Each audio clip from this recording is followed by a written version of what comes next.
Today we have an amazing guest named Nick Pope. Nick Pope ran the British government's UFO project from 1991 to 1994.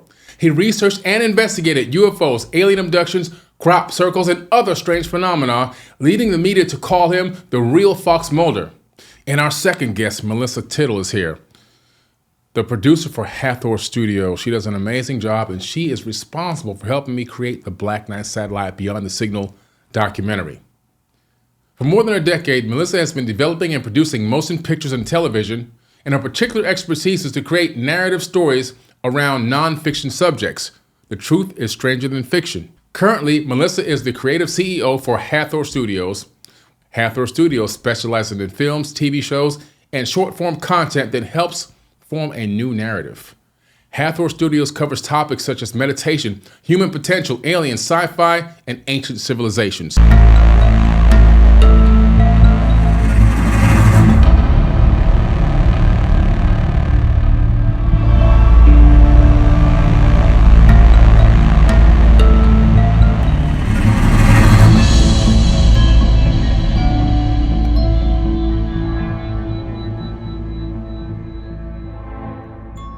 So Nick Pope, welcome to the show. Thank you. And Melissa Tittl, welcome to the show. Thank you. So today, everyone, we're talking about an amazing new series that was created by Nick Pope. Now, Nick Pope, as you know, as you saw in the intro, used to be the former Minister of Defense for the UK, and he's a journalist. And he's come up with a great idea for a brand new show. So Nick, tell us a little bit about the show. Well, so many shows on UFOs, but also the search for extraterrestrial life, just get so bogged down in the sort of is it or isn't it, right, that they never get to the next questions, which I think are far more interesting. So the premise of this show, the central idea is, let's assume that we have contact, what happens next? And then, of course, all these other issues come into play: politics, religion, science, technology, the economy, because there's no aspect of our lives that won't be touched by this. Exactly. And Melissa, I know when you first contacted me about getting Nick Pope on, he had a great idea about a show. You seemed really excited. What excited you the most about this? Having produced in this space for a long time, lots of alien content, knowing that question, as he said, has never been answered and never been put on mainstream, I thought, this is a great idea. This is something I want to produce. Right. So when I brought it to you, I thought, nobody else has this. Yeah, it was amazing. I got to remember, the day that you told me, I was like, you know what? This is pretty interesting. Nobody's doing this. Nobody's had this real discussion the way that you presented it to me and the way that Nick came up with it. And I'm thinking, wow, this could be a really, really great series. I think it's going to be a series that people are going to really want to watch because it's going to specifically touch on topics about what's going to happen after disclosure. And so, Nick, I know you've been a part of this disclosure movement for a very, very long time. I've seen so many videos, so many shows that you've been on. I've actually been in a lot of shows that you've been in. Even though we've never really, got to be in the studio at the same time, I would look at the show. Oh, Nick's in this show. I'm like, this is crazy. But I never, we do these shows and you never get to see the other person half the time. Sure, that's always the way it works. You're coming out of your interview just as the next person's coming in, and you say hello, goodbye, and that's it. But this is great because it gave us a chance to work together, and I think that's long overdue, and I very much enjoyed coming in, talking to you about this. And of course, you're one of the guests yourself because it speaks to many areas of your expertise. And we can then do this deep dive that really hasn't been done before and say, what would happen about this? Or what about that? And I want the viewers, not necessarily to agree with everything, but I want people to come away from every episode thinking, oh, I hadn't thought of that. And then talking amongst themselves, debating, discussing, disagreeing even. Right. I think that's good because what this does is it creates a conversation. It really creates a conversation. So, I think people are really over the fact of aliens existing now. I think they've, the government's leaked enough information, enough of the researchers in the field have leaked enough information, and I think it's like, okay, they're here. And I hear people talking about aliens in restaurants now. I hear them talking about it on the airplanes. So now it's like, okay, well, what next? And so what I really liked about this was the fact that we're digging into something that's really going to create a lot of conversations and potentially, I think, create a lot of researchers out there as well. Yeah, I think what's really interesting about this show is that some of our guests want to go back into, let's discuss the alien question, if they're real. And we want to start off the bat with, okay, we've already decided that on the show. They're real. They're coming here. What do we do next? What happens next from a political standpoint, from the legal standpoint, from the healthcare standpoint, from the military standpoint, the government standpoint? I mean, the list goes on. Right. Because I think what we need to start discussing that as we progress as a human species, something could be coming here. And we need to be ready. And instead, we're trying to decide if that's real or not. Exactly. And I think that this is such an amazing, important question, and it's groundbreaking. Absolutely. Incredible. So, Nick, Melissa brought up some great points in terms of the government. Now, you used to be involved with government. What do you think the government is going to be saying if disclosure really comes out by researchers like us, and then they're forced then to admit it? To be a struggle for narrative control. And I think just all my instincts tell me that politicians will try to grab the limelight. They will try and take the credit for this. And those who are skeptical will kind of say, I told you so. Right. And those who are believers will just try and position themselves as the authority. And a lot of people who are in the trenches on this for years, doing the hard work, when everyone else was saying, no, you're wrong, you're crazy, they'll be kind of edged out. That's what the government will try to do. Yeah. What I hope will happen is that the people will rise up and say, no, that's not right. These are the people who did this. Right. These are the people who history should remember. Exactly. You've been in the UFO space for quite some time. It seems to be like a passion project of yours. What do you think about aliens interacting with us in a peaceful way or a negative way? Do you think which one do you think is going to happen? It's a hard question. Yeah. And each answer has just as much evidence for the other one, right? Right. True. It's hard to say which one. I think we need to be prepared for both. Right. If we're in the camp of like love and light and everything's wonderful, we are not preparing ourselves for the opposite. And so I'd like to think that other things out there are coming in peace and want to join with us in this kind of universal understanding of all different species. However, to not be prepared for the worst would be a terrible thing for us to do as a human species. I think that you never go into anything. You think about this from a military perspective or just a human going into a business meeting. Yeah. You wouldn't not be prepared for the answer that you do not want to get. Exactly. Right? You would be prepared for all of them. And I think that's the way we need to look at aliens coming here. Now, governments might be working on a way to get prepared for a contact behind the scenes. We've had the revelations about the Pentagon's ATIP program. We've had the US Navy videos and some other photos and videos too, all confirmed as authentic. Right. We've had classified briefings in Congress and a public hearing. We've had a preliminary assessment from the Office of the Director of National Intelligence. Lots of people are working on this, and it would be crazy for them not to take that final step and say, well, look, let's think the unthinkable. Right.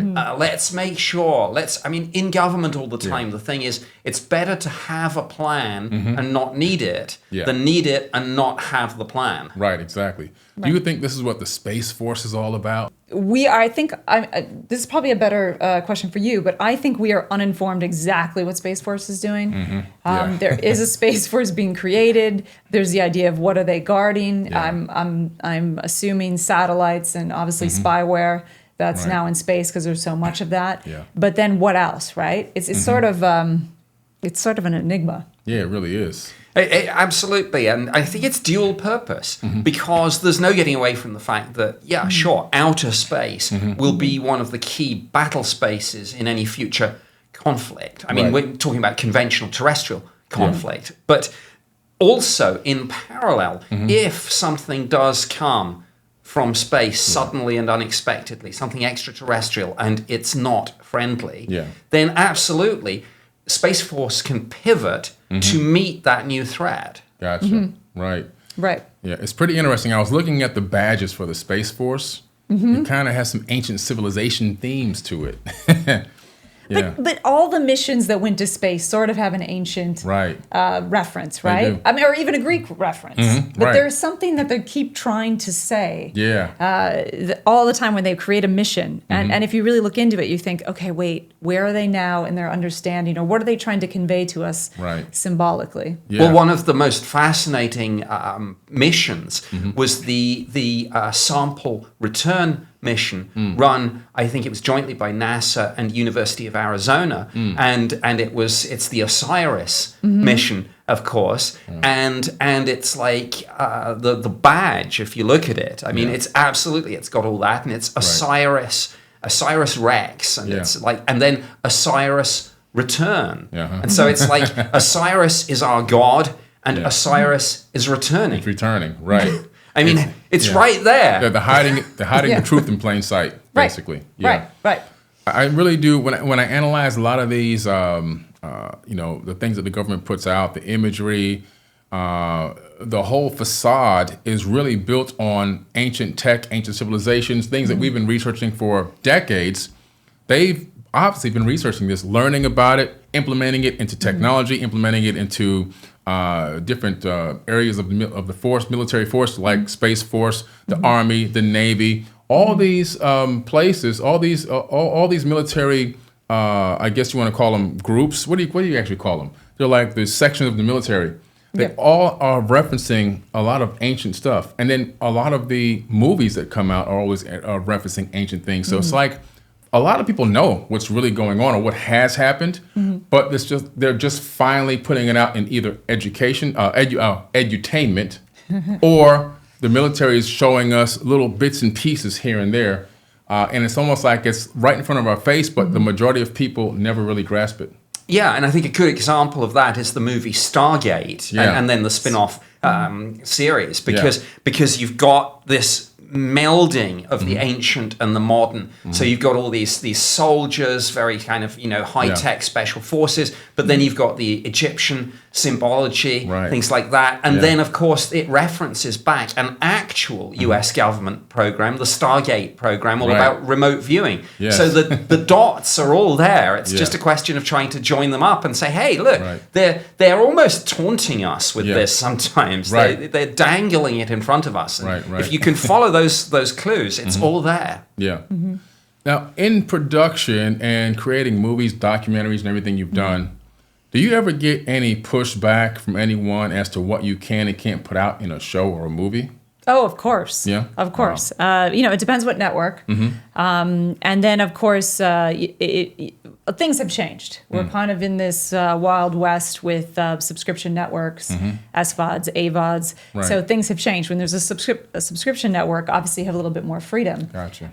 But depending on how big they are, if you're dealing with a Netflix, you're dealing with a lot of people that have opinions, and then you have to deal with that and lawsuits and trolls and all that kind of stuff, right? And then, so that depicts how the audience feels about the things that you put out. I mean, one of the people that is in this space, Graham Hancock, has a Netflix show, and the archaeology department has said he's the most dangerous man on the planet. I mean, really? There's other people on this planet that are much more dangerous than Graham Hancock. But that has...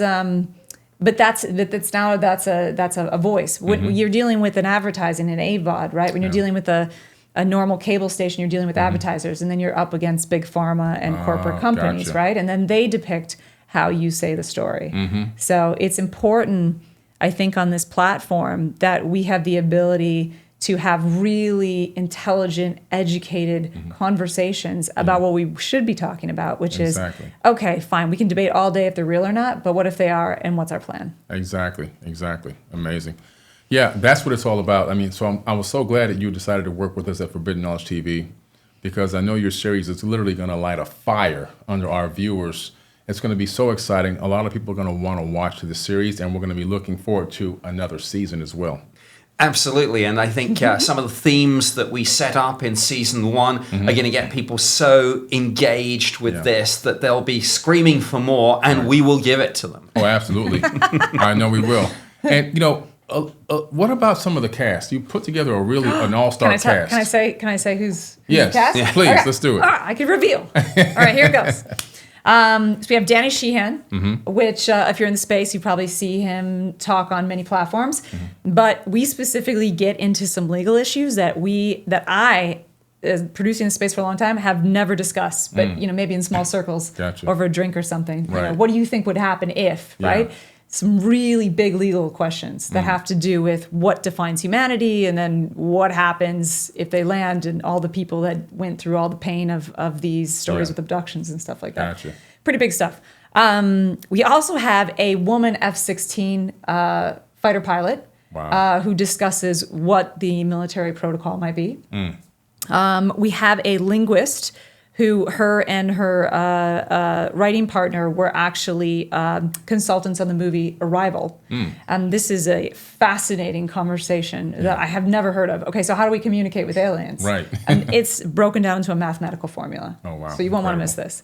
And then, of course, we have Ted Peters, who talks about, from the religious standpoint, what happens to religion. If the aliens land. Exactly. Huge topic there. And Seth Shostak, director of SETI. Right. He has a lot of interesting things to say. His job is to make contact. So what happens after they make contact? What are the protocols? Exactly. And I think... Wow. Billy. And Billy. Yes, and I'm Billy, in the show too, guys. Absolutely. And that's great, because I think quite a lot of our guests covered several different aspects. Yeah. So in your interview, for example, you delved into what the ancient texts can tell us about this, but also talked in terms of being a space entrepreneur. How some of the new technologies might come into play. And I think I saw that with a lot of our other guests. So Danny Sheehan, for example, covered absolutely the legal, but he also touched on some theological matters and diplomatic matters. But what I really liked is that as I was interviewing these people, many of whom I know quite well, I was finding out, because we could do this deep dive that's never been done before, I was finding out things that I didn't know. And sometimes the conversation went in unexpected places. And these are people who have been on the inside. So Danny Sheehan, for example, has been at the highest levels discussing the religious implications of this. A lot of our people have had security clearances. Tracy LaTourette, our F-16 pilot, a lot of people having to be saying, can I say this on air? Having to really think, because the viewers are going to get inside information. Incredible. Bridget Samuels, our linguist, again, we discussed a lot of fascinating things about animal communication. Never been discussed in relation to this subject before. Wow. Yeah, and how this conversation, you're right, because animal communication is fascinating, but how it lends itself into communicating with other species outside of this planet. Right. Fascinating stuff. Yeah. Listen, this is going to be an incredible series.